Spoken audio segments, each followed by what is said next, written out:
So, no, I just made a commitment. I'm going to ski, you know. The site will come, but at the Worlds, I did the same routine I always do, put the ski in the water, sit down. Then I'm sitting on the edge of the dock, and I just look up, and on the other side of Lake 3, I see all these cars. And I've never seen this many cars at my site. All the way down Lake 3, in between Lake 3 and 2, and I'm like, that's a lot of people. And then I'm like, every single car has one person at least, and those people expect me to ski well because it's my home. And the pressure, Matteo, I've never had in my life. Like, I didn't know if I should cry or nothing. And then our team manager, Lori Kruger, at the right time walked up and just tapped me on the shoulder and goes, "Hey, are you sure you want that rope?" And I was like, oh my God, thank you, God. It just got my mind off of like falling, right? Like I didn't know where I was. I was lost.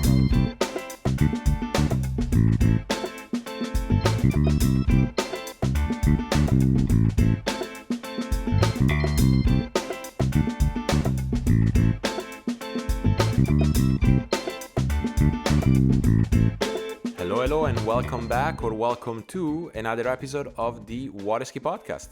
This is Matteo Luzzeri, your host, and the goal of this podcast is to promote the great sport of water skiing. Now here we are, episode 80. That's funny to think about, but there's been a few of these, and I'm really looking forward to hopefully make it to 100. As I continue to release these episodes, I have a pretty interesting plan of what I want to do for episode 100, but suffice to say, it will be video. So I've started a YouTube channel called the Water Ski Podcast, not surprisingly, and so far what I'm doing is to upload all the episodes that have happened so far.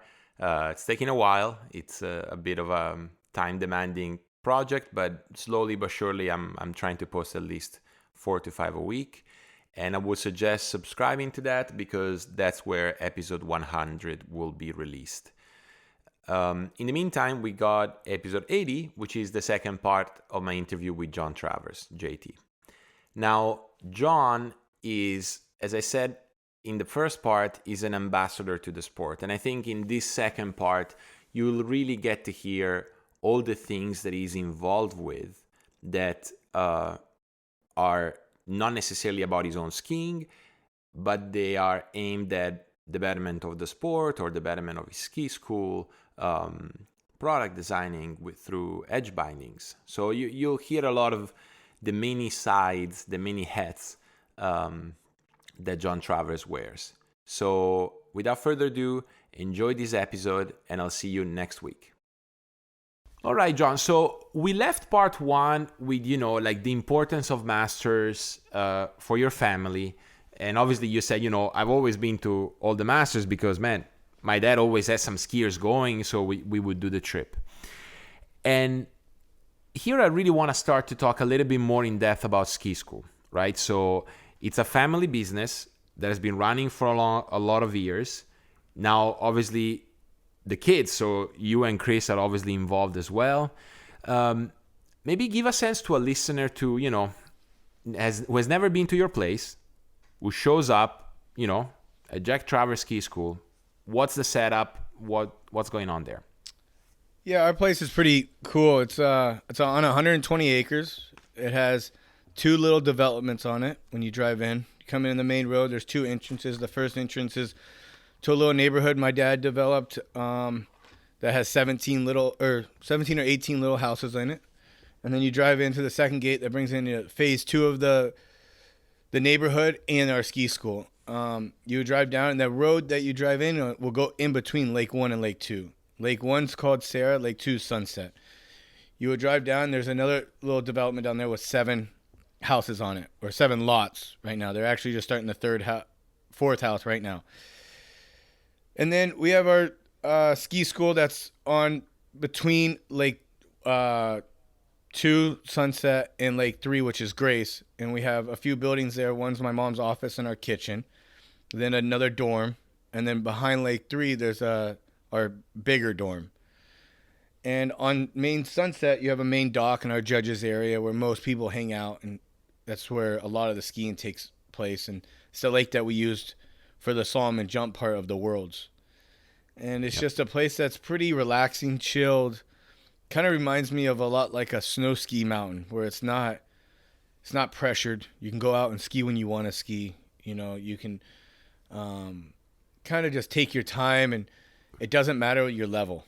That's one thing my dad's always pushed on. It doesn't matter if you're a beginner or a pro, you're looked at as the same. So that's a big thing for us. It's just doesn't matter if it's your first time or you're Jamie Bull world champ. You know, It doesn't matter. To us, all of you are equal. You're great at what you do. Let's just have fun together and just ski, you know, and help each other, build from that. And yeah, it's just a place to say this is home or this is where I grew up is just unbelievable. It's just, I've met some of my closest friends here. You know, Zach Warren is pretty much a brother, and his mom started skiing and living with my dad at another facility my dad ran before he developed this place. Oh, I didn't know that. Yeah, so Brenda. So they go way back. So before she married John Warden, her name was Brenda May, and Brenda May came to our ski school on Honeycutt in Bird Lake, which obviously I wasn't around, because my dad started the ski school, I believe, in 73 or 74, and it was in across the street from a trailer park was one of his, where he lived and his one lake was. And my mom, Leilani, was in the trailer park. So my dad needed help with cooking and that kind of stuff and met my mom. And yeah, that's how they met. The rest is history. Yeah, the rest. And my mom's always the one driven. She does all the organizing in the office, all the books and all the organizing people and running a lot of the villas that we have or the houses that we have on site are rentals. So she runs that. Then she also runs the kitchen. So whatever, we have 3 meals a day.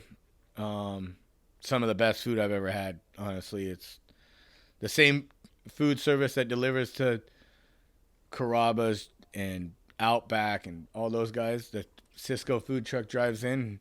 All the guys that are working at the ski school knows when you see that truck, that means you got to go help. There's a lot of food getting delivered. So, yeah, she does an awesome job. Keeps all the dorms and all that stuff up and running, cleaned and all that stuff. And, man, if it wasn't for my wife, I still would probably be living in a dorm. I loved it so much. You know, it's just so much fun getting to know people from around the world. The springtime, you know, starting in January, February, we get a lot of Japanese. And it's one country I haven't been to yet that obviously you went to is Japan. And their culture is just amazing. And they're so different. Huh? Like, I mean, go. Whenever you get a chance, go, because it's mind-blowing. Yeah, I loved it there. Yeah, I can't wait. One day I will be there for sure. And but yeah, it's so very international, very international. You know, so when from the start. Yeah, when I was growing up as a junior, we had a lot of juniors, American juniors. Now I believe in the U.S. There's a lot more developments on lakes, a lot more opportunities to ski on public lakes, or just different ways to ski than when I was maybe 20 years ago. You know, it's more common now to say, hey, I live on this lake. Oh, that one has a slalom course, you know. And so we don't see as many American juniors as we used to. We still see quite a bit, but we see a lot of international people. Yeah. And that's really cool because you get to see how other parts of the world coach, first of all, how they ski, but also their culture and life, you know. And that's what they like, what they prioritize, and everything. And it's just really cool to me, and that's one thing that I think has always been really neat about where I live is getting to meet people and getting to travel. And then when you get to travel, like I go to Italy, a lot of people I see at your site at San Servazio is people that have came here in the winters or wherever, you know. So it's getting to see people that you've seen at home in their home, you know. So it's really cool. It's really neat. Yeah, I think it's a peculiar thing because, I'm from Europe. I was raised here, so for me, it doesn't take a long drive to go abroad. Like to see a different culture, different language, different food.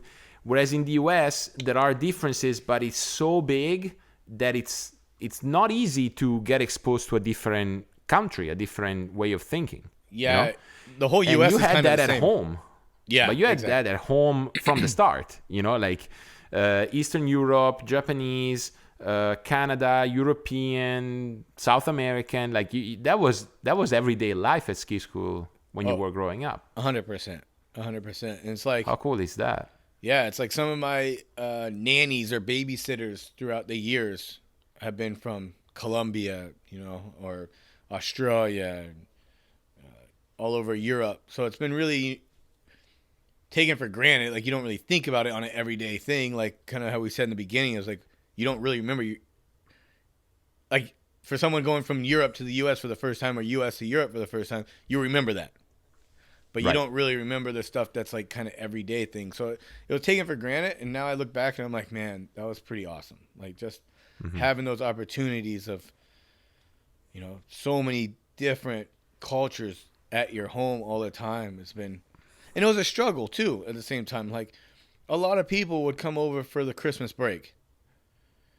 So I Right. didn't really have a normal Christmas for many years, because lately we've been having Ukrainians, which is amazing. They're a great group of people, but it's kind of hard to separate when they're at your house, family Christmas, without leaving them out.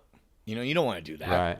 So you bring Right. everyone in, you do a big family Christmas with other people, and it's big, which is amazing. But at the same time, you don't have that unique family Christmas, like kind of like the rest of the world. So there's ups and downs for all of it, but the Yeah. ups are so much bigger than the downs. They get washed away pretty much, right? So Yeah, I would agree. I would Yeah. agree. I mean, I can sense that, especially now that I live 1,000 meters from the dock, and throughout the season, which obviously here is a little bit shorter. Life and work, like, you don't know where the line is anymore. Like, you're waking up, you go there, but then your friends are the people you coach or you ski with, and then at dinner you're exhausted while you go to dinner. So basically, from the time you wake up to the time you go to bed, life and work become kind of one. But I agree with you, the ups are so many and so sweet that, yeah, whatever downs come, you take them and understand them, essentially. yeah, for sure. And that's what, like, my dad always, never really understood this until now. And I still don't really understand it because I haven't done it myself. But my dad never lived at the lake. He always had a house, and our other house is 15 minutes away. So he would always, and I think it was more for my mom, because my dad kind of, I follow his footsteps a lot, where if you're at a place you're working. Like, it's kind of like, we don't stop. It's really hard for me to get to stop. So that was a way for my mom to grab my dad and be like, calm down, we're going home. It's my time. It's your kids need you, everything. And now I kind of see that, but at the same time, I'm like, I really want to live at the lake. I really want to live at the lake. But at the same time, I know, like, okay, if I go home, work, and the lake is off, now it's family, family time. So Yeah, for sure. It takes a lot of self-control to separate work from life when you live at work. Yes. Yes, very. No, it's not easy. Yeah. Whereas if you drive, even just that little 10 minutes drive, I would say, even if you live around the lake but you don't see the lake, Yes. like, if you're just separated visually from that, I think it's a little bit easier. Yeah.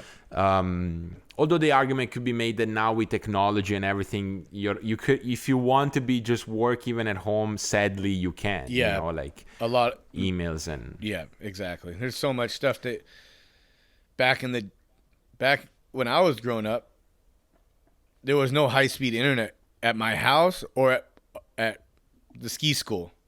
So like now my mom has a computer at the lake and a computer at home. They're mirrored to each other. They look the same. Like she could be working at home. She can be working at the lake. Like everything's so. The technology nowadays is crazy with that kind of stuff. So, I mean, you're doing this interview not too far from your dock, you know. I'm basically on my dock. You are on your dock, yeah, exactly. Yeah. So yeah, sweet. The ski school life's been amazing. You know, my parents.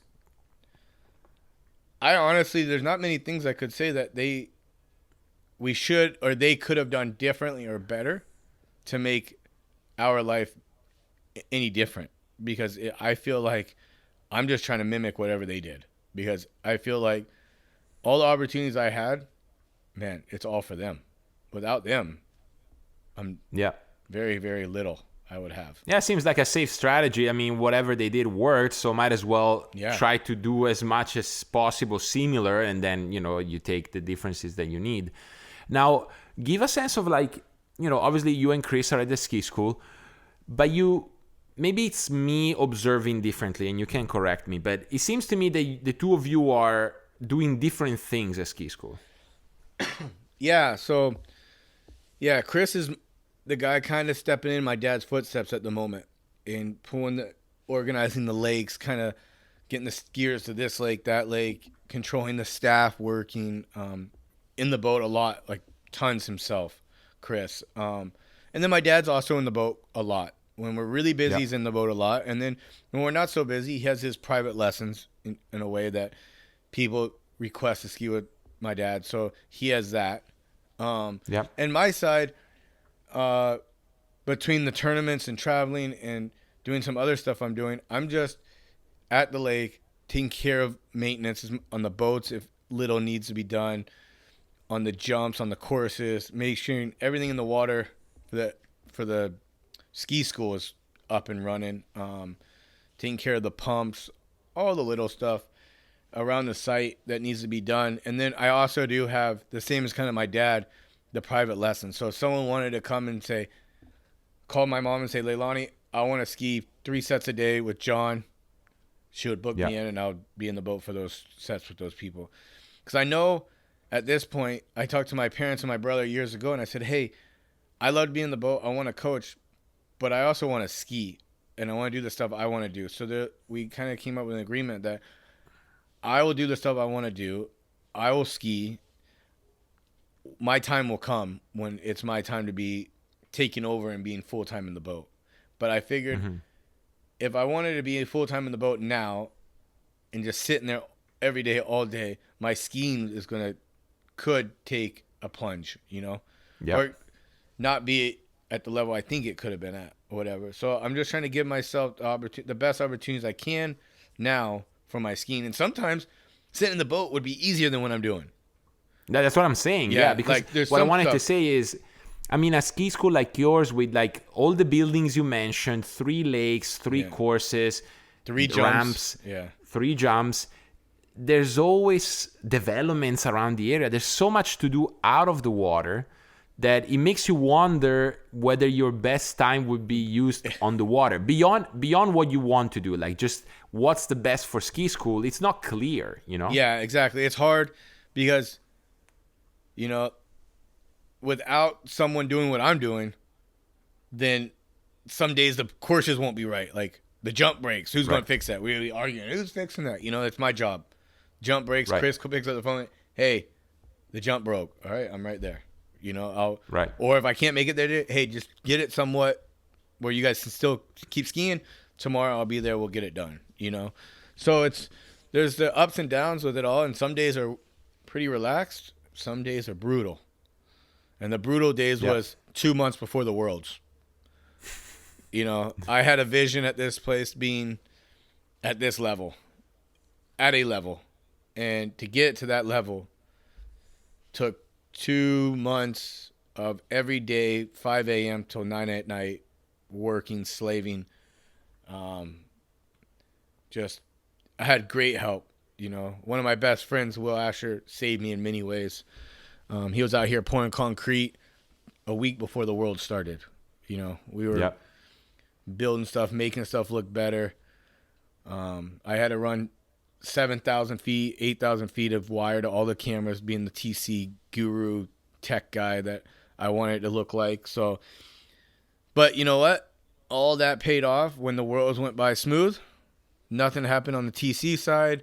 Everything went well. And now my site's set up better than ever. So, of course. You know, on a normal day, starting in when I put all the cameras back up, they'll stay up all year. I can have a tournament for slalom or jump within 10 minutes. So it's worth it now. But then I was like, what am I doing? This is terrible. Like, I got worlds, you know?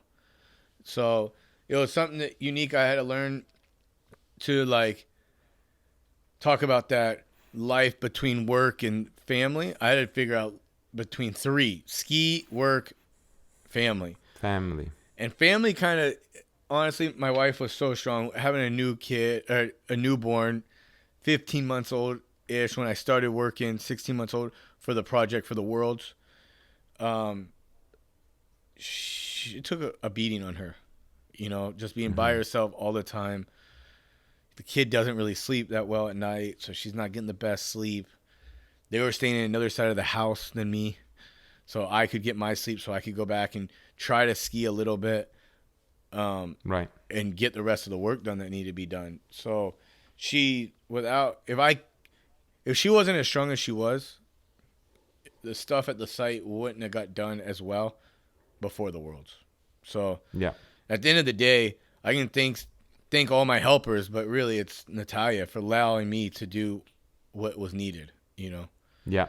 Because, and supporting you in that. Yeah, exactly. And then I had to figure out a way to, after I figured that side out, I had to figure out a way how to get my mind stop thinking about every little thing that needed to be done and when it was my time to ski. Because I'm really bad at getting up, skiing, and then working.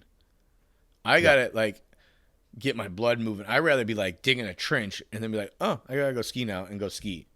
Because then I'm, like, motivated, like, I don't know, like, not motivated, but, like, warmed up, ready to go. In the mornings, I'm pretty slow. I'm a pretty slow guy.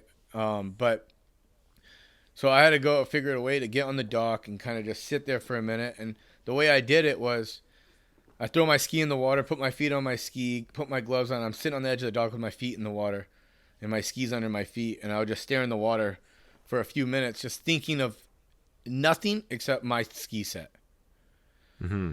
And I did that for a few tournaments throughout the summer, building myself through the hard times of, like, man, I'm leaving to go to Hilltop for a week. I'm not getting anything done at the lake. Like, this is hard. Like, I got Worlds. Yeah. Like, do I fly, like, back and forth? Like, you know, and so, no, I just made a commitment. I'm going to ski, you know. The site will come, but at the Worlds, I did the same routine I always do, put the ski in the water, sit down. Then I'm sitting on the edge of the dock, and I just look up, and on the other side of Lake 3, I see all these cars. And I've never seen this many cars at my site. All the way down Lake 3, in between Lake 3 and 2, and I'm like, that's a lot of people. Mm-hmm. And then I'm like, every single car has one person at least, and those people expect me to ski well because it's my home. And the pressure, Matteo, I've never had in my life. Like, I didn't know if I should cry or nothing. And then our team manager, Lori Kruger, at the right time walked up and just tapped me on the shoulder and goes, hey, are you sure you want that rope? And I was like, oh, my God, thank you, God. It just got my mind off of, like, falling, right? Like, I didn't know where I was. Yeah. I was lost. I was in a spot where nothing else except people, the pressure of people, got me. And then I just remembered, hey, dude, it's home, one pass at a time. It's the same thing. In the year that I won the Masters, I asked Mike Morgan this. I said, Mike, I sat on the edge into the dock, and it was like tunnel vision. I looked down the slalom course at the end of the lake. I never saw the pavilion. I never saw anything. I just saw the slalom course. I said, as a doctor, can you explain to me how I do that and how I did that and how I can do it every time? He's just like, it's focus, really. Like, it's just what your eyes are focused on, what your mind's thinking. So I came around the island at my place, and I focused in directly on that, and I didn't see anything. And I had the most fun set I've ever had on the water in my entire career. Like, that was the set where you slid 3 ball. Yeah. Like, honestly, I've never been the adrenaline level after I run what now is 2, but then I thought was 3 at 41, throwing the fist. Like, that was a level that, I don't know. It's like kind of like going back to like when you win the Masters, no matter if it's your first time or your 1,000th time, that adrenaline level is so high that like that's how it was then. Just because of the fact that my goal when I found out Worlds was at my house was just to make finals. Because I knew how hard it would be to do both. To run the event, set up the event, run the event, ski. Yeah, no, I mean, you know, so all that crazy amount of responsibility. Yeah. So it was just, the whole tournament was over when I knew I made the finals. I was so stoked, so happy.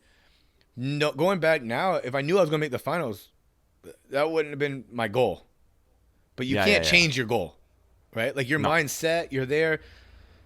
I set my goal to run, to make the finals. I did it. And then I didn't realize because I did the body slide, sliding, whatever, get back. Then I go out for a runoff, and I run like 3.5 at 41 in the runoff. And I didn't think of it that bad, but I took a pretty big hit trying to hold on to the slack out of 4-ball. And then the next day I'm like, you know what? It's all or nothing. I'm starting at 35. I know I can run 41, get a better chance at running 41 from the far end of my lake back to the dock. I know it's a little bit of a tailwind, but I have a better chance. I didn't achieve anything that I wanted, but I didn't realize how sore I was. Mm-hmm. If there was one thing I could go back to the Worlds and do, would be go take a practice set. Like a down and back, just to know how my body was feeling. 'Cause the adrenaline of you waking up on finals day, you showing up at your own house, you got everyone like, okay, John, it's your, like, let's go. Your adrenaline pumps up so much. By the time you get in the water, you kind of take a deep breath and you go. That's when your body just like goes, like just crunches, right? And it's like, you're like, oh my God. Like I did the deep water start off the dock and I'm like, oh no.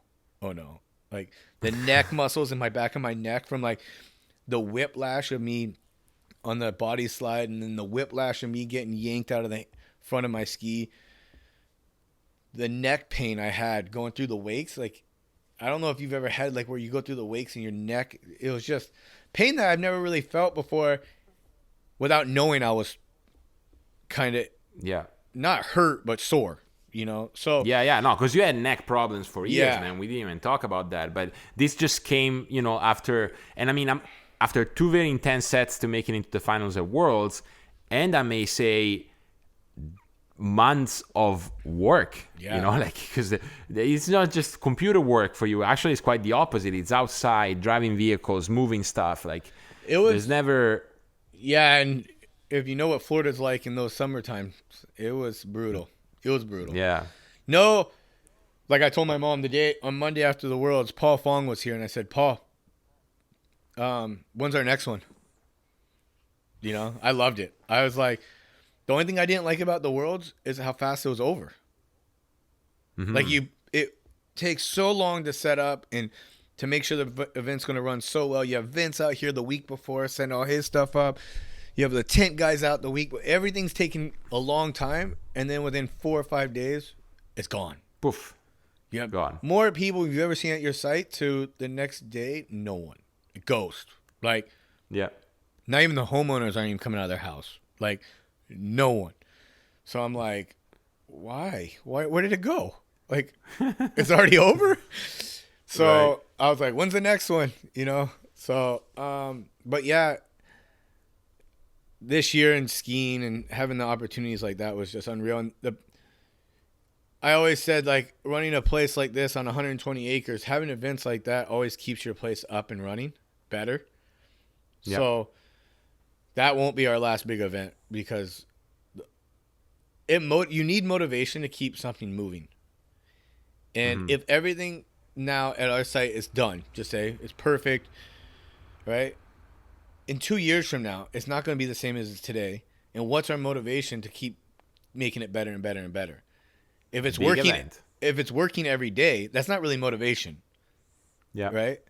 But it's like we need a little bit of a motivation for another event to keep our site moving forward to be the best, or to keep up with the best, I would say. So, yeah, I would like to see another event in the next. I said every 4 years that we could have a big event, like obviously we could do events every year, but to do a big event every 3 to 4 years would be amazing. Like, I would like to see the senior worlds come back. I talked about the under 21 worlds, but it's hard to do that event with the numbers because it is a smaller event. It is. But I really, that'll be the only worlds we haven't done. So we've done the junior worlds. Senior. We've All done right. No, you've done the senior worlds. So You're just missing the under 21s. Yeah, so that's why I said the under 21s. And I think in a way that the under 21 worlds and the senior worlds should get put together. Because a lot of the seniors, their kids are skiing under 21. So it's like or one trip for two, you know? Yeah. So they're doing that in Europeans next year. They're having Junior Europeans, which is a pretty big event because you got under 14, under 17 in Greece, followed by Senior Europeans, like week after or something like this. Like I think that they're a good idea there to attribute it to the same place, 2 different weekends, but close. Yeah. You know? And Greece is beautiful. I can see that working. So. Yeah, no, it works. Yeah. It works. So look, you mentioned being the TC guru guy I want to portray myself as, right? I know it's a deep question, but I'm going to ask you, why? Why do you want to be seen as this big TC? And TC, sorry, for context, for those people that listen that don't know about tournaments, TC stands for tech controller. So it's the person that has to make sure that all the gear, the courses, the infrastructure is proper for a tournament. Yeah, in Europe, you guys use a lot of the term homologator as well. Yeah. Going back to Zach, his dad, and Gene Davis is another guy. John Warden and Gene Davis. Gene was our tech guy at the ski school for many years, and when he started to retire from it, he pushed it on to John Warden and taught him all the stuff you need to know and the stuff how to survey a slalom course and blah blah blah. And then John started teaching me, and in those years, roughly 2013, 2014, I didn't go to one event in California because my back, and he goes, hey, if you do the junior worlds, I think it was junior, under 21 worlds at Hancock with me, that signs you off as like your big tournament that you've helped TC. So I stayed and I helped him work on that. So I had all the tests done, everything done, because it was just, John needed help. There were so many tournaments that he was doing, all the tournaments that Hancock or Garcia's, McCormick's, my place. He was doing a lot of the pro tour stops then. So he was just always going. And then he had an accident where he passed away. And actually, when he was in the hospital still, we had a tournament at my house, and he calls me up and he goes, John, I can't make it. I'm still in the hospital. I want you to do it. You need to get this form, send it to Brenda, my wife. She'll print it, bring it to me. I'll sign it, and we'll get it back to you, and you'll be a TC. I'm like, okay. That, after that tournament, I told Zach, I said, Zach, we're never going, after he passed away and everything, I said, Zach, we're never going to say no to a tournament that your dad would say yes to. We are your dad. We're following his steps. So Zach already knew more than me just because he was working with his dad at all these sites. And his dad would put up like the U.S. Open in Orlando or the Orlando Extreme. Zach would be the one swimming, putting the courses in. So I just took in and stepped into his spots and said, or his shoes basically, and said, world, I'm here for you. If you want me, I'm doing everything that John Warden would do on behalf of John.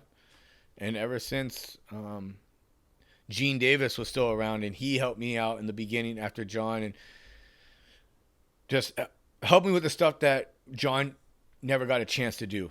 You know, like sit there with the survey instrument a little bit more detailed and say, hey, this is how this is run, or how to set up the jump grid from scratch, or how to do this and that, how to wire the cameras in, all this stuff. So I had to do a lot of stuff myself and learn, but Gene helped me a lot. And then just a few years ago, we lost Gene. So all the guys, my mentors of TC stuff, have all passed now.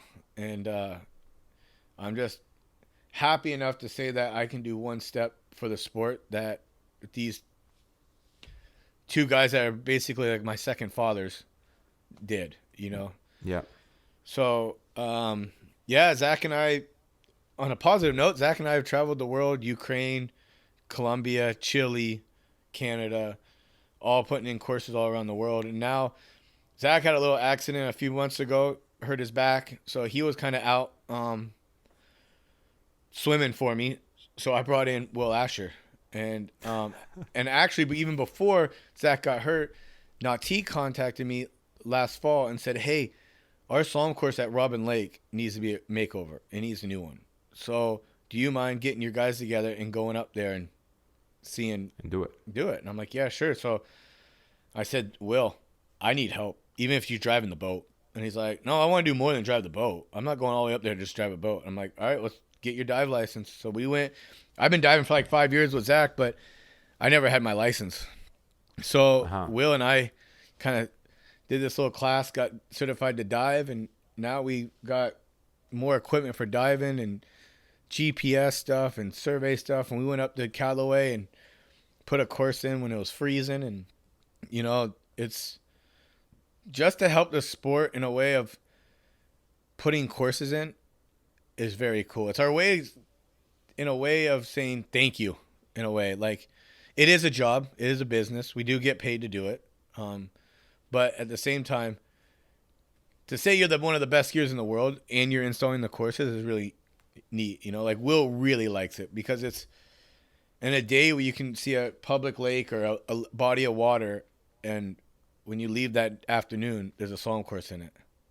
You know, Yeah, that's cool. it's really cool. So I've always said I don't like sitting behind the desk as much because at the end of the day, when you walk away, the desk looks the same. You didn't really see what you did. And so that's when I really like this is anything I build or anything we do, at the end of the day, you look back and you can see a little bit of progress, you know? So it's kind of a different way of looking at it. But it's really cool.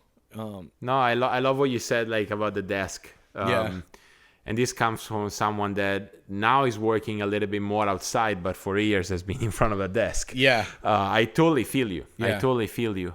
Even when you're in the boat, right? Even when you're in the boat, you look back and you see people with smiles on their face. Yeah, exactly. No, for sure. So. And I like the multiple ways in which you guys putting courses in pays back, right? Pays back to the sport, because man, and my dad has always said this to me: the more slalom courses there are, the more places to ski, the more people will ski. Like it's as simple as that. You know, you put courses on water, you open lakes where people can ski, more people are gonna ski. Then you have to run them well and whatnot, but that's a service to the sport. And what a service to the memory of your mentors, right? Who were doing the same thing. So, you know, like I commend you for what you do there.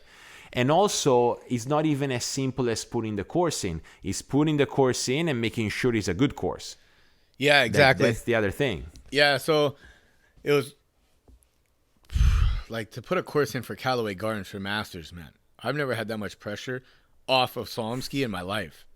I told Will Asher and Zach Warden and myself are driving to Callaway Gardens to put a course in. I'm like, we had 6 hours in the car. I'm like, guys, you don't understand.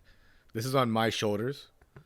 This thing is going to be the most accurate course in the world. Right. We want the guys from Nautique to come out and get ready for the Masters and be like, how did they do that? How did they get it that good? So we spent days, man. We didn't normally, like, our record is 4 hours from no buoys in the lake to and everything on shore to having a record slalom course in 4 hours. That's in like sandy bottom, nice blue water, 6 feet deep. Okay, everything's perfect. Yeah. To Callaway Gardens, nothing's perfect. 30 feet deep. Every day we started, it was 30 degrees outside. They're wearing 7 mil suits, dive tanks on them. We had full face mask, communication. I'm in like snow ski gear because it's white capping. And it literally took us it took us a half a day just to find the existing course. Because there's so many buoys. And so but when we left, it was as good as we could possibly get it in the conditions we were in. We spent some days up there making sure everything was right. So tell me the story. Who was the TC at the Masters? Like, did you get some kudos or? Yeah, Jerry Jackson's the TC, and I just went up to him and I said, "Hey, how was it?" And he's like, "Much better than the last one." I was like, "Okay, good." Okay, that's cool. Yeah, that's cool. Yeah. So I was just like, "Whew, thank God," because when we got up there, I was like, "All right, the first thing we need to do is find the old course and shoot it to see what we're actually working with. Like, right. If that one's perfect, then we got like, oh shit, we got a lot of work to do, right? Or if this one's way kind of out of way, and it wasn't on credit to everyone that's worked at the Masters and put the courses in and everything like that. The lake is very tricky. It used to be a creek with trees all through it, and then when you drive into the Masters, you drive across. Where if you look down to your left when you're driving in, it's the golf course down the hill. And then Correct. On the right is like right there beside you is the lake. Well, where you're driving in on is a new dam. They built that all up. It used to be a creek that used to go through the golf course. So they built all that up, and then they let the creek just fill the lake. So at that wall where you're driving is super deep. And at the other end, it gets shallow, right? Because it's running downhill. So I think it was like 4-ball, right? I'm like swimming. I'm like, guys, I'm bored. Let me swim now. So I get suited up and I go swim. And I'm down there, and it's dark, and it's cold and deep, and I see a shadow. And I'm like, I grab my microphone, and I'm like, guys, there's something really big in front of me. Like, I might die. And I was so scared. And so I finally get Will's like, just kick it. And I'm like, I can't. I can't even see it. So I get the nerves to like put my foot out, and I hit it, and it's super hard. I'm like, what is it? And I have 5 mil boots on, and I'm like, what is that? And then I grab my the flashlight, and I'm like, I'm gonna turn the flashlight because I wouldn't turn it on. I was too scared. I turned and it's a massive tree, like a stump. They just cut the trees off. And then they filled the lake. So it's a massive, and it's in the middle of the boat guides, between like 3 and 4 ball off the dock. And we moved the course. Pavilion. Yeah. Pavilion area. Yeah, right in front of the pavilion. We moved the course 1 meter towards the starting dock. So we didn't have really much worry about the old course and stuff. But if we moved it, say 2 meters, we would have had to move the whole course. Because it would have been right on that stump. So it's really tricky down there. There's more stuff on the bottom of Robin Lake than I think all 3 of my lakes combined. Like just old anchors, old cables they used to run to like to old cameras, or like internet cables running across the lake. Like so much stuff, man. It's like you get down to the bottom and you're like, oh, I just hope I don't hit something like scary. But we got it done. It was one of the most challenging things I've ever done for TC side, but it's one of the most rewarding. To be asked to put the course in at Robin Lake was something that's pretty cool, where Zach's made the finals there a few times, but having 2 Masters Slalom champions putting the Slalom course in, that's pretty unique. Pretty solid. Yeah, it's pretty unique. Pretty solid. And I like what he says about the sport, because not to diverge too much, but you know how we grew up, you and I, because we are the same age, around the talks of the glory of the past and, of how awesome it was back then and blah, blah, blah. But I think it's cool that, as you said, 2 Masters champs were there setting up the course at the Masters. To me, that makes it for a sport not necessarily smaller, but better, where the skiers are not entitled. look, okay, you might have gotten paid for it, but you're still having to worry about your ski school, your skiing, and yet you were there amongst 7 eye monsters or whatever, just putting anchors in, you know? Yeah. I think it says something good about where water skiing is.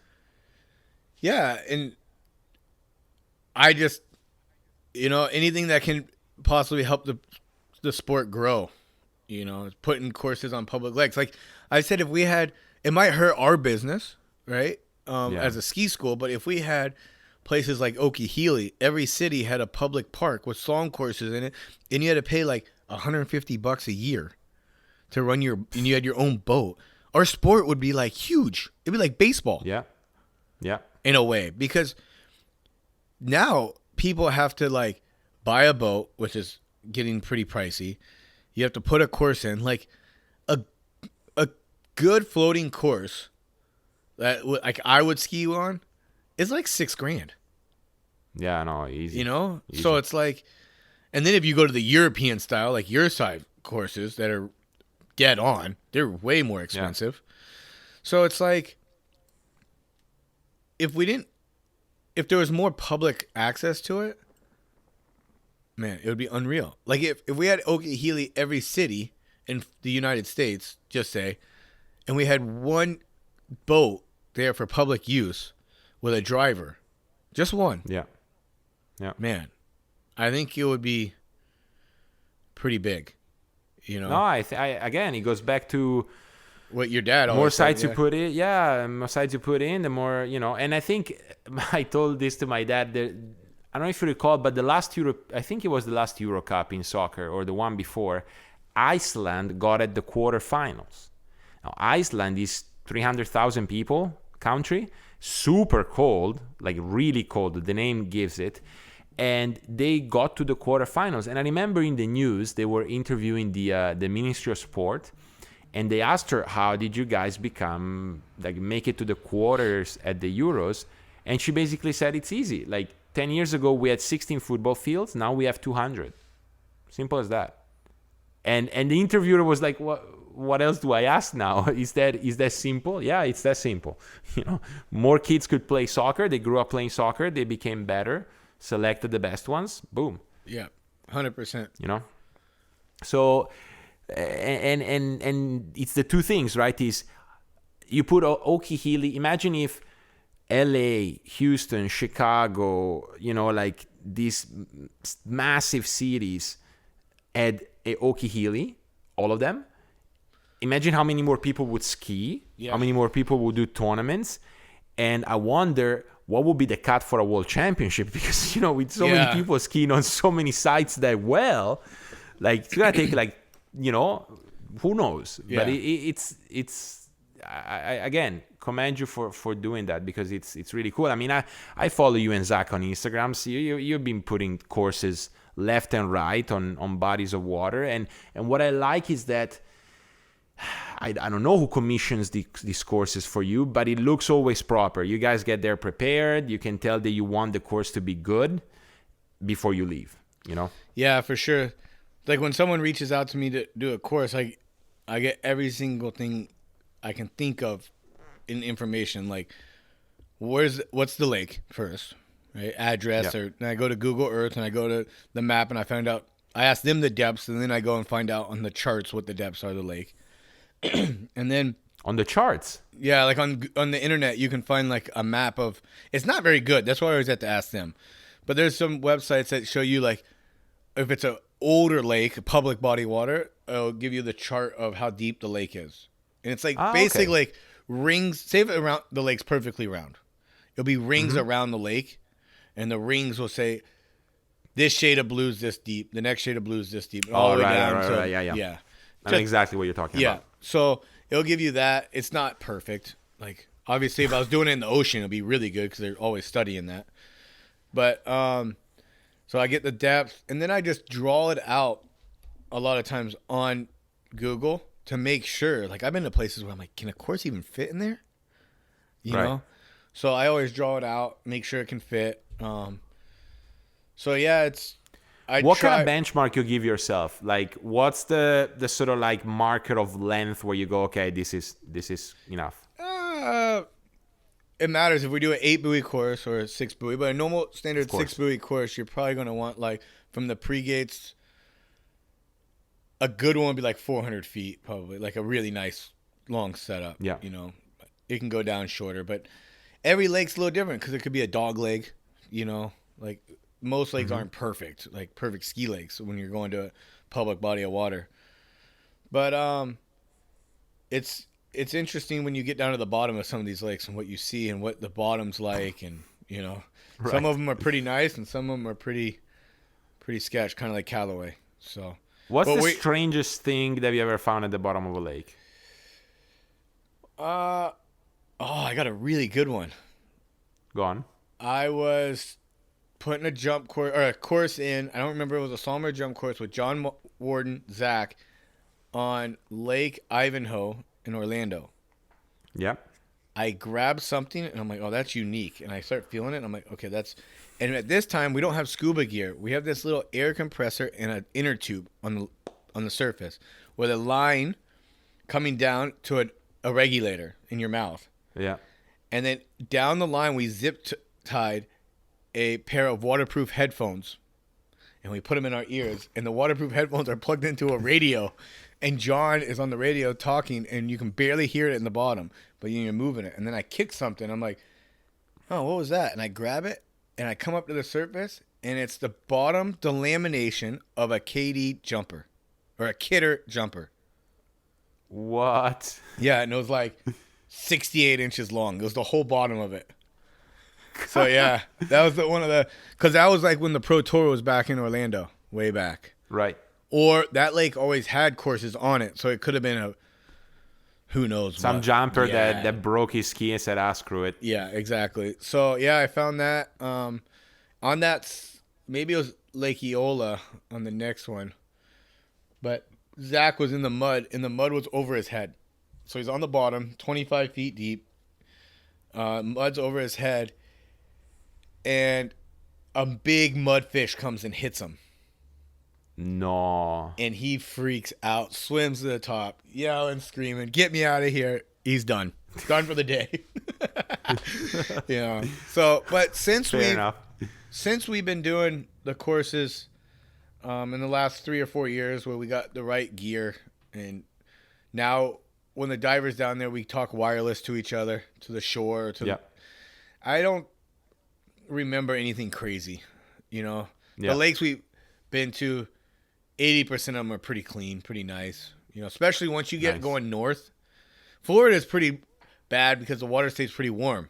So stuff can grow and like get mucky on the bottom. But when it gets colder, stuff dies and disintegrates and disappears through the winters.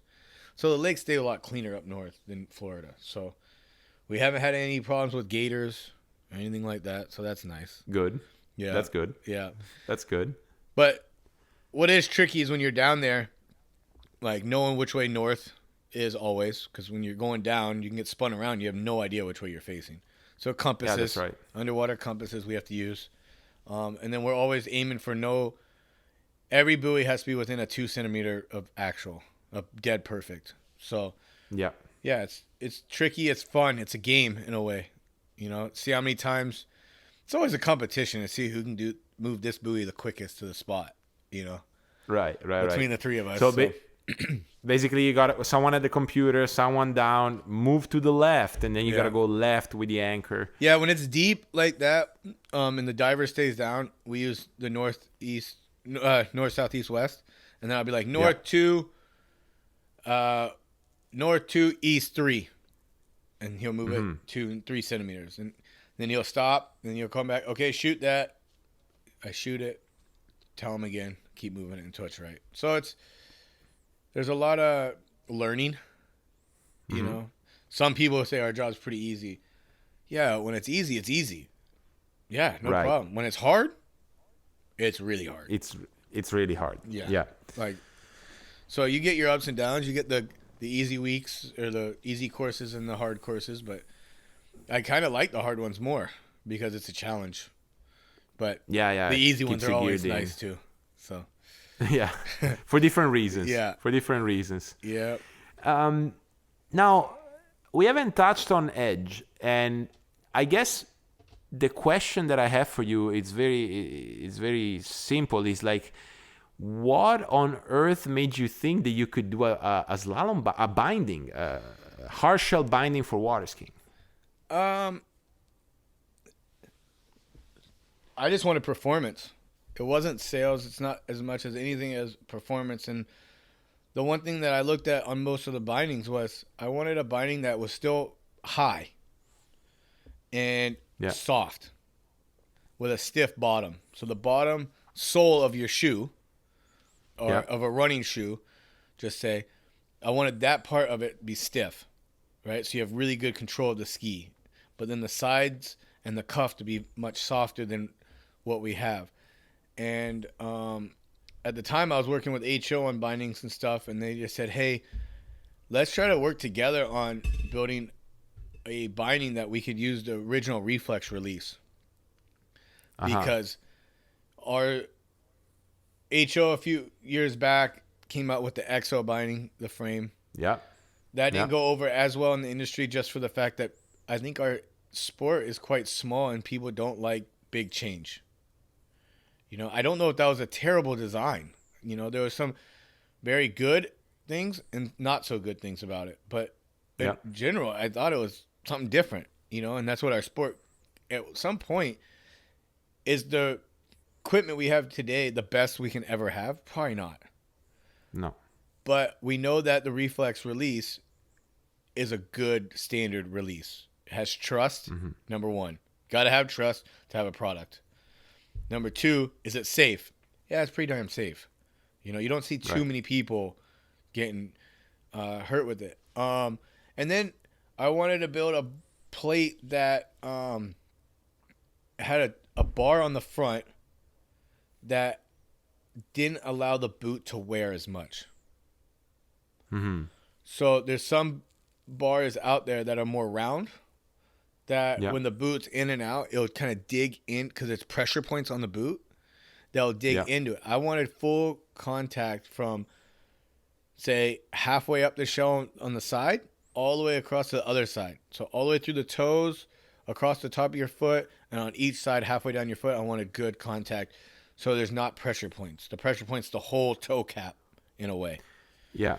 But then I guess just to, and you can correct me if I'm missing this, but the challenge of that is, yes, to cover the whole toe cap, but at the same time make sure that when you release you get out. Yeah. Because that's the other challenge, right? Yeah, exactly. So we had some little problems in the beginning with, I wanted it to be fairly light, fairly small, but the problem was the hand, like when someone released, the handle would hit the ski and the handle would bend it.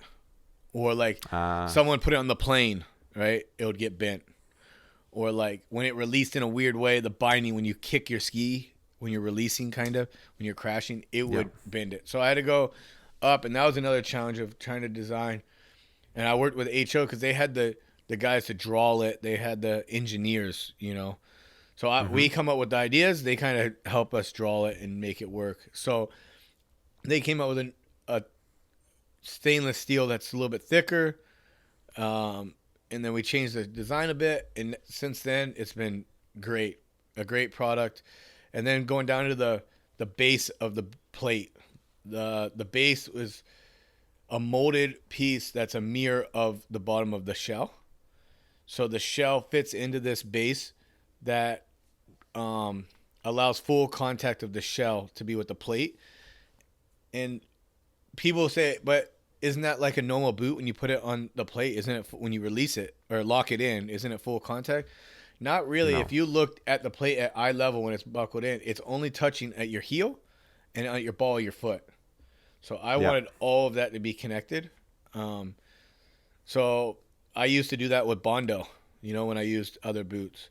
And another way of doing that same thing is bolting the boot. Like my favorite boot ever since this one was the Fluid Motion, when the one that I used at the Junior Worlds where it was bolted on the cuff came up.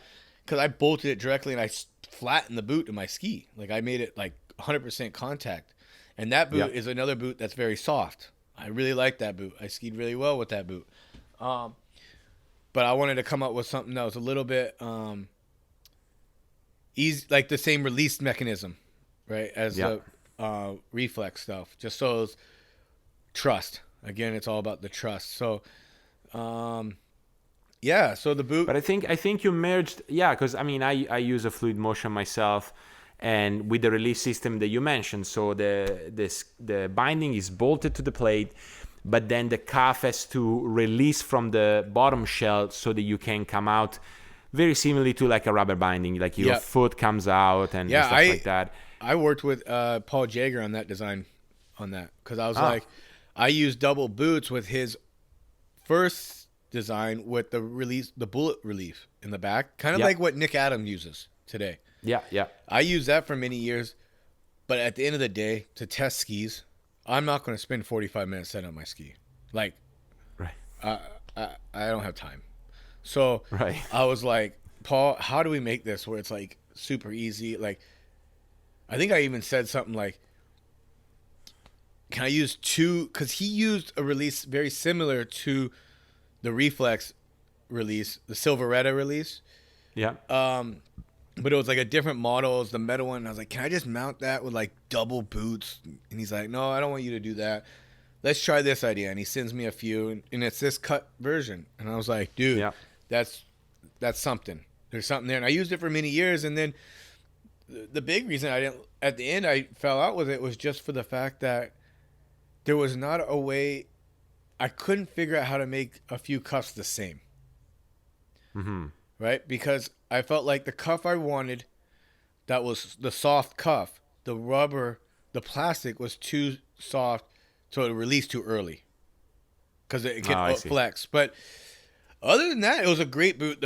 That's kind of really where I went with the Edge, is like trying to find a boot that was very similar to that boot, but I could use the mechanical release. Yeah, exactly. So I think you said it very well. Like the challenge of the Edge design idea was, how do I keep that release mechanism but have that feel that the boot is connected to the ski, like boots where you are connected to the ski, essentially. 100%. Yeah. And I saw, was it last year or this year, you released also a trick binding? Yeah, we do. A trick release? Yeah, so over the years, Natalia, my wife, trying to travel with her has been a nightmare in overall. Like, we go to Moomba, and she doesn't even, or like going to the World, for example. You have 3 events. She has 2 trick skis, 2 jump skis, a slalom ski, all the gear. I'm like, a suitcase. I'm like, am I buying the plane to get you there? Like, how's this going to work? Okay, when I did overall, everything would fit in 1 3-event bag easy, because I had 1 trick ski, you know, 1 rope. She has 2 ropes. Like, she has all this stuff. And I'm like, so she wanted to have her hand boot non-releasable because of her back boot. She has like a snow ski ratchet that holds her foot in the back kicker. And I always said, you can't have a releasable boot on the front if your back foot can't come out. Like, the same thing with slalom. Yeah. Like, you both feet come out, your both feet stay in. So, we always used to tape the release, you know, and I was like, this is dumb. And then we bolted, like, when she was using Reflex, we bolt the Reflex shell to the plate, which is great. But then when you're traveling, you have a boot that is in the way. You can't just, like, fold the skis. So I came up with an idea way back with Paul Jaeger again on how to have a hands-only plate. So I pretty much use the same technology we used with Paul back in the day on this new plate. Instead of, it's the same shell as the slalom shell, and we offer it with a base. It has a base plate just like the slalom. The toe piece is a little bit different shaped, so it has a ratchet strap that holds your toe in, and then it has a stainless steel where the release goes normally. Same, uses the same holes, but it has a stainless steel strap that goes around the heel block where the release locks in. So you just step in with your heel back in under this plate, you sit down, and you ratchet the front, and it works really well. Natalia uses one. Danny Alice is using it too, Alice, Felchenko, Danny Felchenko from Ukraine, he's using it. They love it. So it's just a way that your front boot doesn't release, but also at the end of the day, you have one shell for both hands and toes. Yeah. So it's just easier. less equipment to take care of, one shell. And really, Right. I know some people that will buy a complete hands and toes for tricks with a shell and a slalom and only use one shell and use the second shell as a backup. Mm-hmm. So they have a brand new shell sitting there. So when the other one wears out, they don't have two wearing out at the same time. That they only have one. Every year they'll just buy a new shell, or every 2 or 3 years buy a new shell. So I know the shells are lasting quite a while because I've had mine for 3 years and it's great. I actually I just picked one up from Scott Ellis a few days ago. He's our shipping center, Scott and Marion does all of our marketing and website stuff. Yeah, so I just picked one up. We had a photo shoot a few days ago, so I got a new shell for next year. Just because some little cosmetic colors and stuff have changed. So I was like, give me a new one. I don't like taking new stuff when I don't need it, but, just let's have a new one. Let's represent the new stuff. But, yeah, it's been great. It's been a good product. And, is there changes we want to be made? Yeah. Is it going to happen? Probably in the next year or so. It's just in the beginning, you're going to have to pick something, stick with it. And then once that product's up and running, start developing something new. Don't try to get ahead of yourself and start developing something new before this one's final. And now I feel like after we got the trick stuff done, I got a little bit more stuff I want to do with tricks and maybe with new plate designs for tricks and slalom. Mm-hmm. But that's just minor. Really, the boot itself in the plate is pretty much done. So I'm pretty stoked with that. That took a little while to get that trick stuff going exactly. Because it's easy to make a prototype of anything. It's hard to get production.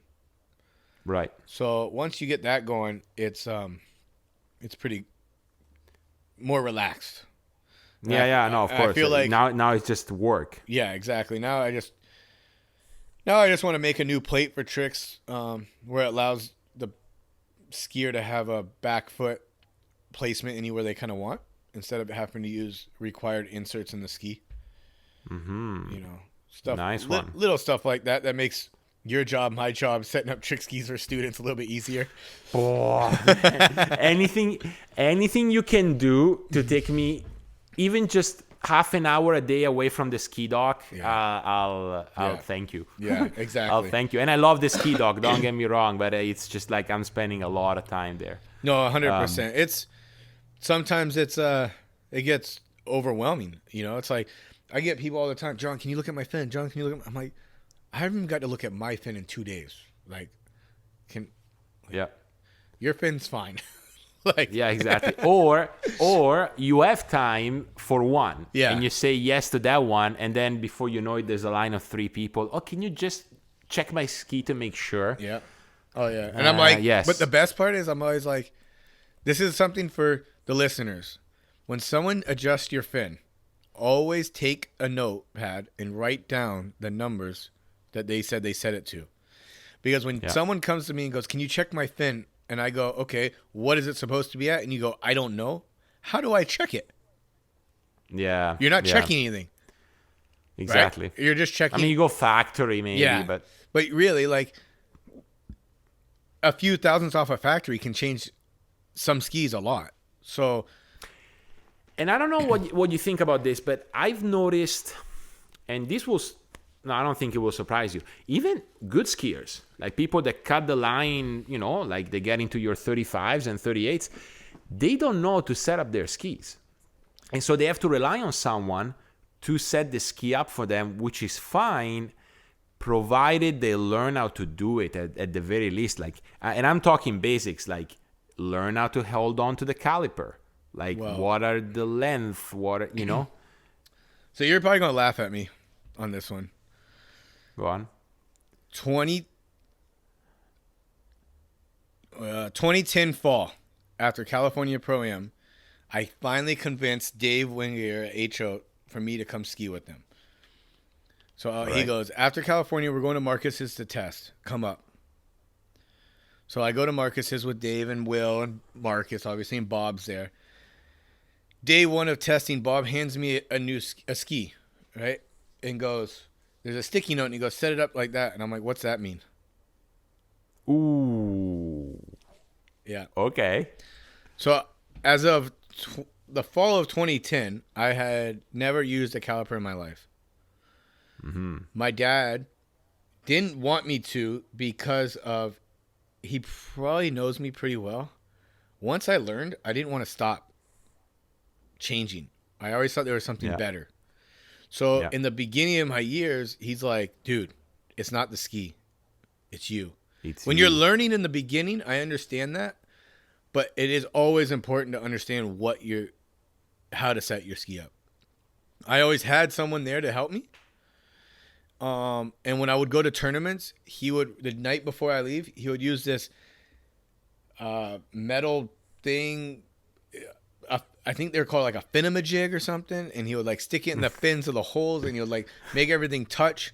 And then he would give it to me and he's like, put this in your backpack. And I would put it in my backpack. I'll go to the tournament. And he's like, okay, pull it out when you get there. Take it out of the bag. Make sure these points match. I'm like, yeah, okay, sweet. Go ski. Yeah. Never thought anything about it. He would change my fin between rounds at tournaments all the time. All the time. Mm-hmm. But I never knew really what it meant because he didn't really want me thinking about the ski. He wanted me to think about me, not the ski. And he would deal with the ski. Makes sense. So, yeah, then after that, I kind of learned really quick how to set up skis, and then I got quite good at it, and then every photo shoot I had to set up all the skis, and but yes, it is very important for people to understand what ski setup doesn't really mean. I don't know if you need to know exactly what everything means, but you need to know what your setup is and how to put it there if it gets moved, like how to measure your binding correctly. Like I've had guys come here and say, hey, my binding's at 40 and an eighth. I'm like, 40 and an eighth? What? And he's like, oh, I'm measuring from my toes to the tip of the ski on my front boot. What? No, there's some constants, man. Yeah, I'm like, no, dude, no. All right, we need a... And it's harder for some people with double boots because you can't measure your front foot as well as if the back boot's on. But have some marks on your plate, have some ways of marking the ski that understand that a product won't perform well if it's not set up correctly. And it's like your binding location and your fin location are good tires or bad tires in Formula One, you know? Oh yeah, for sure. So like your car could be running the best thing in the world, but if you have bad tires, guess what? You're going to lose. Yeah, you're 20th. Yeah, exactly. So it's all about checking your equipment, making sure that's good. Like I had some kids this summer getting ready to go to the tournament at Corey's, the Worlds. And the night before I left, I gave them so much crap. I looked down at their skis. I'm like going over them before they're packing. They had 2 screws missing on their slalom ski in their boot. I'm like, guys, you're going to the Worlds. No. Yeah. I'm like, I'm not here to babysit you. You're like good enough to go to the Worlds. You better learn how to tighten your screws. Like, so it's just all about understanding how to make sure your equipment's correct. It's dangerous in some ways. Yep. Like, I've lost a fin going through the wakes. Ooh, dude, because of the middle screw? Yeah. I was trying a different shape fin in the middle. Nowadays, you just take a drill and drill a hole, right? Or take a file and file. Well, then I was like too lazy. I'm like, I just need to go try this. And I just tightened the front and back screw in the fin box and went and skied. Luckily, I landed very well on my back. It just like threw my feet out and I landed on my back and just slid and it just kept sliding. I was like laughing, but I wasn't laughing when I liked the fin. I liked the fin and the fin was gone. You know, so because I didn't know at the point when I was sliding, it was my first time or my first really and only time that's ever happened. So I didn't know what actually happened.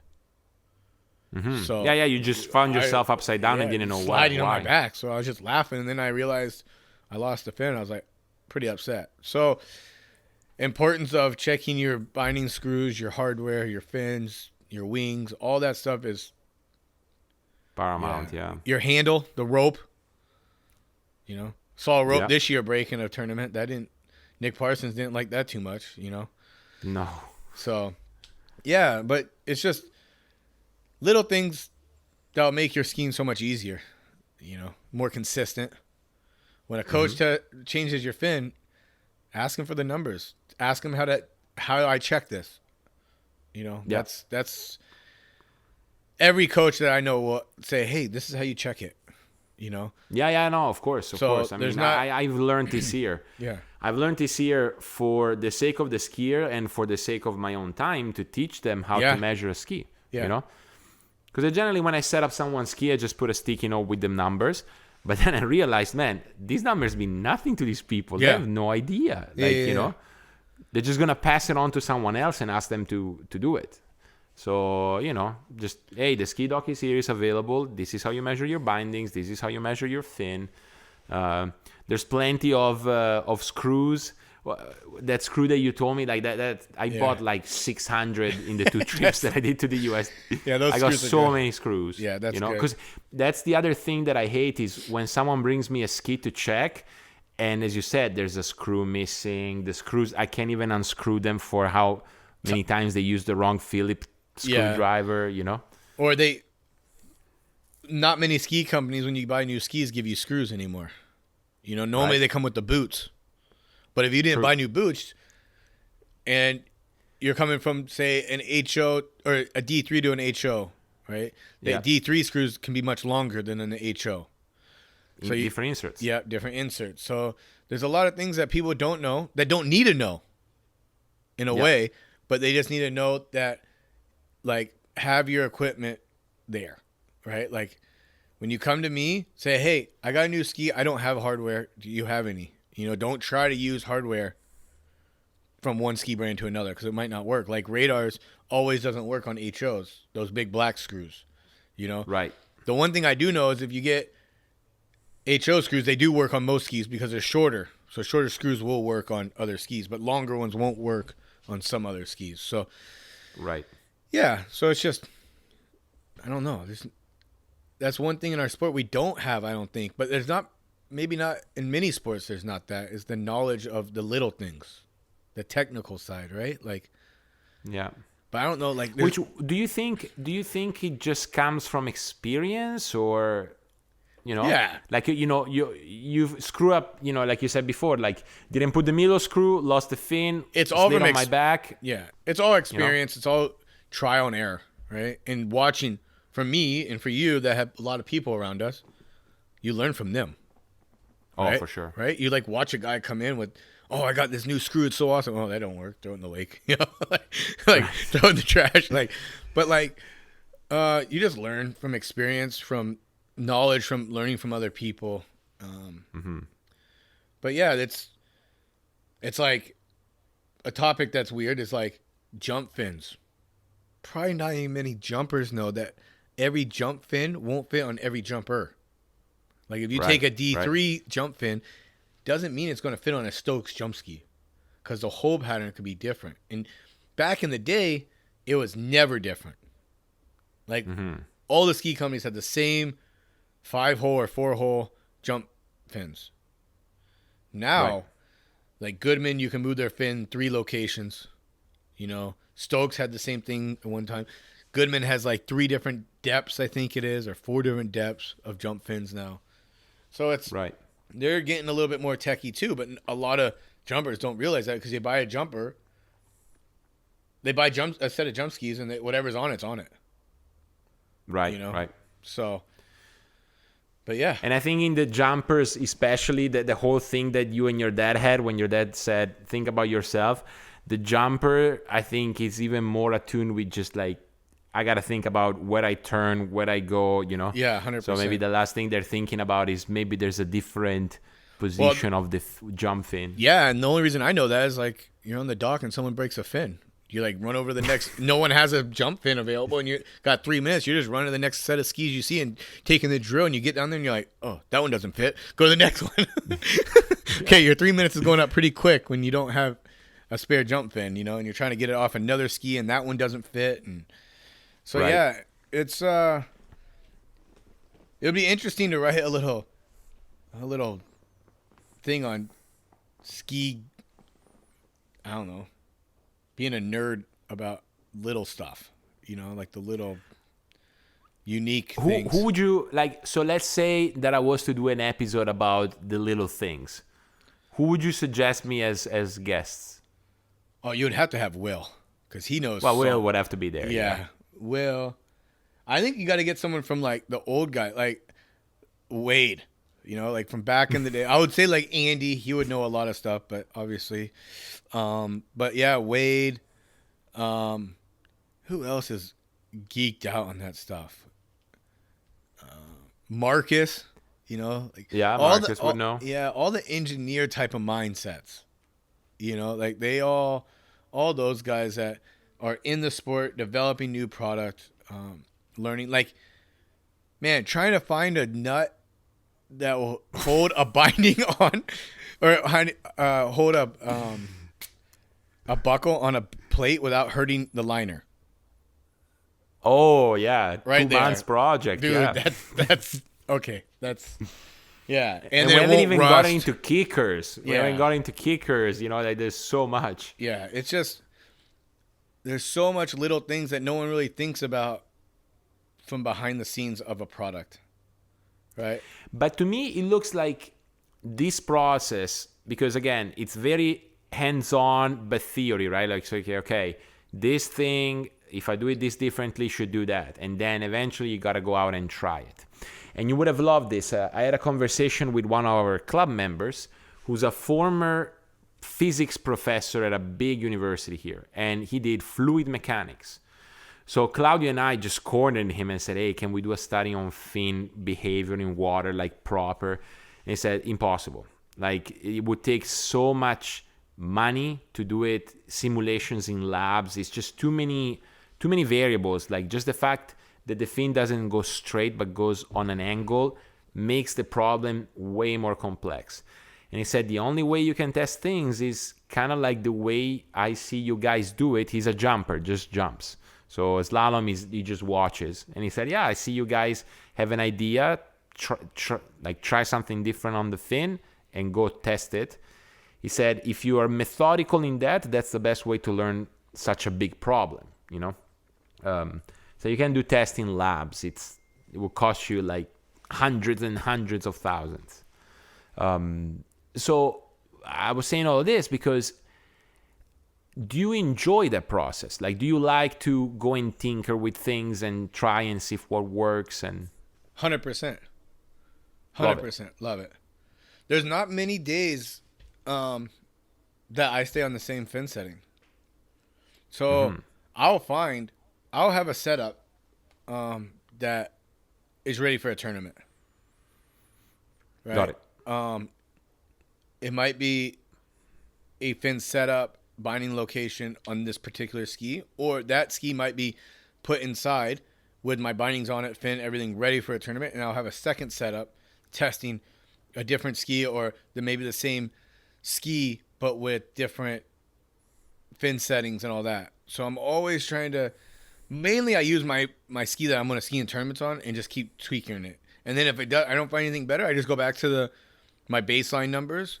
And then I know, okay, yep, I have one set that I need to get kind of ready for it. And then I go from there, I'll get back to my normal self and then I'm ready for the tournament. So that's kind of what our thing at HO is. A lot is R&D, a lot of testing. A lot of times Will and I will have two different skis, or we'll have our ski and then our second ski will be a prototype, and developing. Yep. And Will's always way more than I am on above and beyond on that stuff. He's always testing, always bringing new thoughts to the table. And that's what I wanted to ask you, because a lot, as you know, I interviewed Will last year and we spent 5 hours of interview and probably 3.5 were about skis. So I think the listeners know Will's proclivity to wanting to know more, and try new things. I guess my question for you is, what did it do to you? Because obviously you guys have been friends for a while. You got to see, the to be with him as he tries. I guess, what have you learned? Like, anything about the process? Like, how serious you have to take it?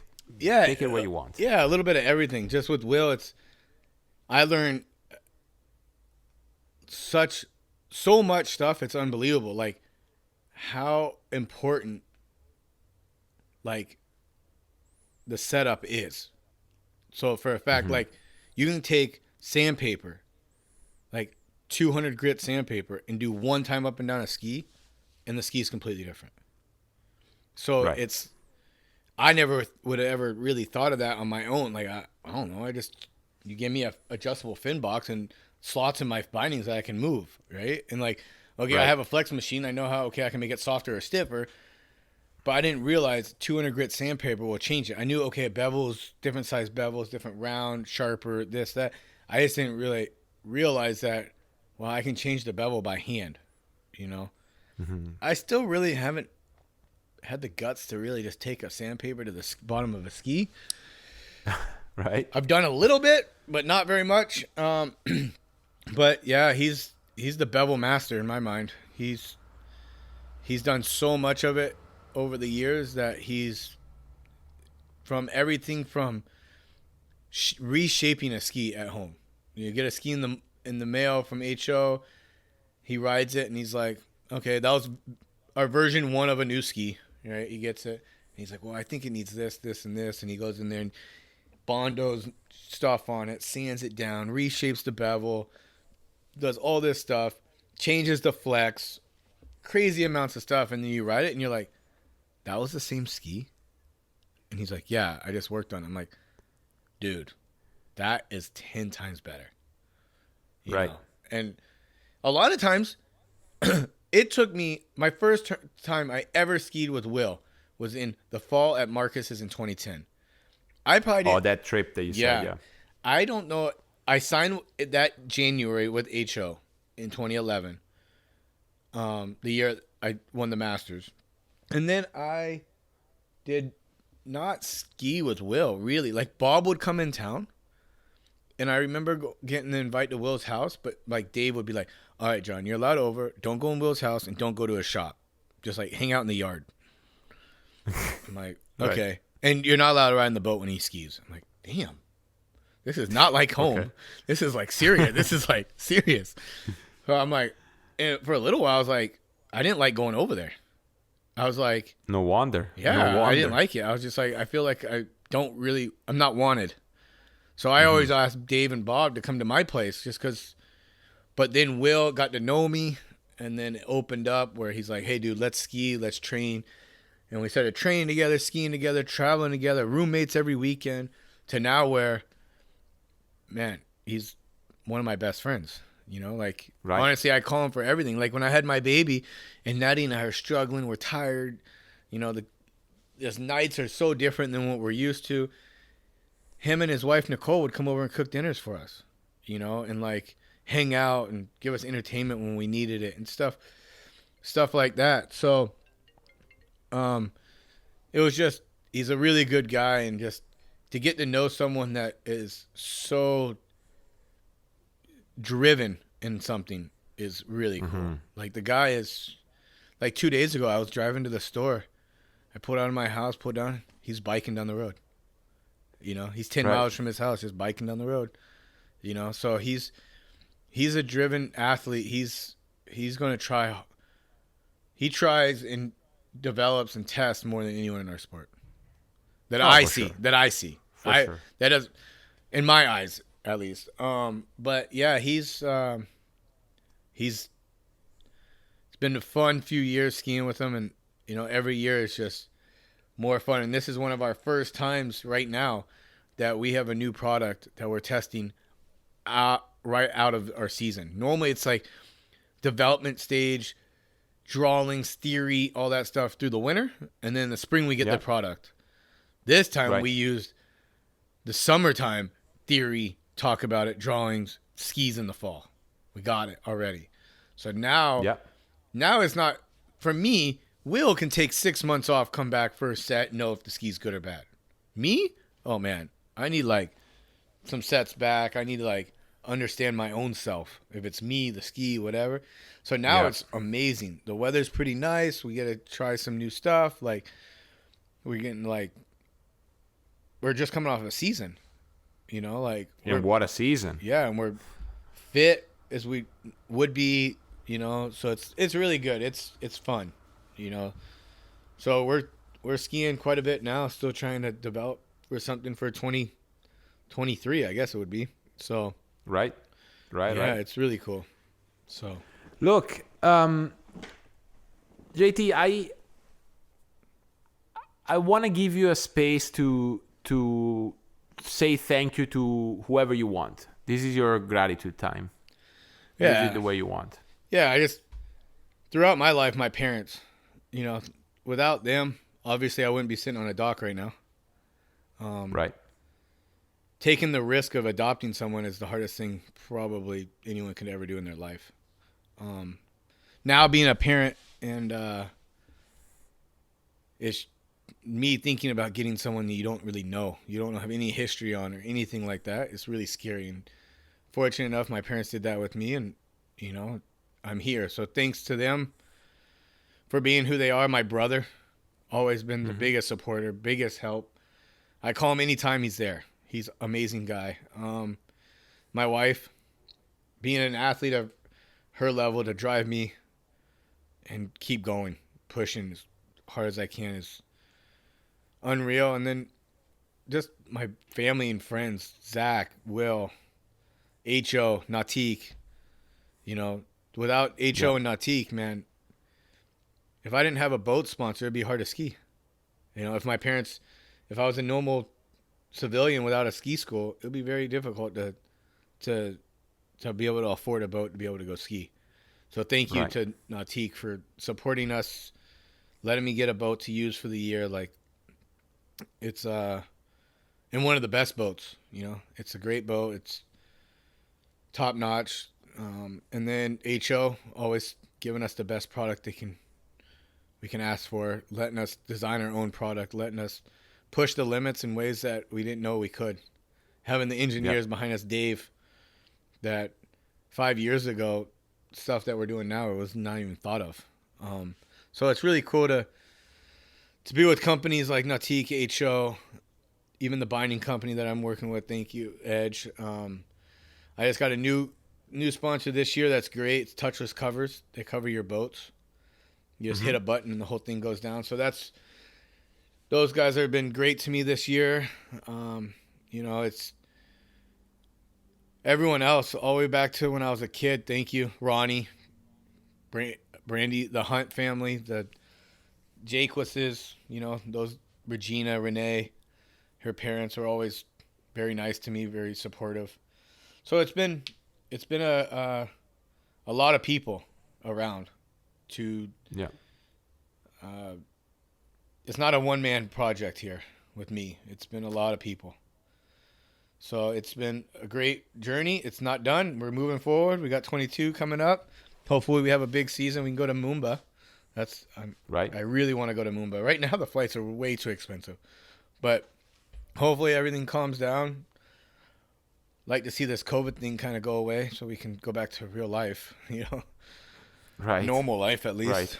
Right. But yeah, it's just been a incredible journey with all the people that have been involved. To my parents, Jesus. I don't know. If I can just I gotta say to me personally, your mom's speech at the opening ceremony of the Worlds, it really touched me, Yeah, it really touched me. It was, I didn't know I was speaking, and I didn't know she was speaking until I basically got there. Like, I was leaving my house, and Mom's like, here's your speech. I'm like, oh, okay, thanks. And, it was really touching. It was really hard to listen to that because it's just all the hard work that we put in right there, said it all. So, yeah, it was, it's been a journey, and it's been an amazing journey. So, well, hopefully we can keep it going. Oh, I'm sure, and I feel very privileged to call you a friend, and to have had the opportunity to have you share some of that journey here with the listeners. Yeah, thank you, Matteo. No, of course. Look, I just have 2 more questions for you. Yep. They're a little peculiar, but I think it's a good way to end. The first one is, if you could go back, we talked about a lot of moments, right, in your skiing journey, but if you could go back and relive one, right? Maybe because of the emotions, the people involved. Doesn't have to be a tournament, could be an experience. One moment in your ski journey so far would you love to relive? Whew. I think I have to go back to Russia Worlds. Okay. Because that's when I skied pretty well, but it wasn't my skiing that I want to go back to. It was my wife's. When she won 5 gold medals. Right. So she won trick, won jump, won overall, and won the team. And that, I feel like for her, that was a big moment, especially being from Belarus, doing it in Russia, same language speaking countries, like big time, like, and I feel like that kind of, in a way, got pushed away too fast because she was skiing so well and achieving so many things other than just that I feel like to win a gold medal at the Worlds is hard. Really hard. Yep. To win 5 in one weekend at one Worlds is almost impossible. I think there's only 2 people that have ever done it that I know of. It's Whitney and Natalia. Maybe Jimmy, 03 Worlds. I think he did also tricks jump overall team. Yeah. Okay, Jimmy. Maybe.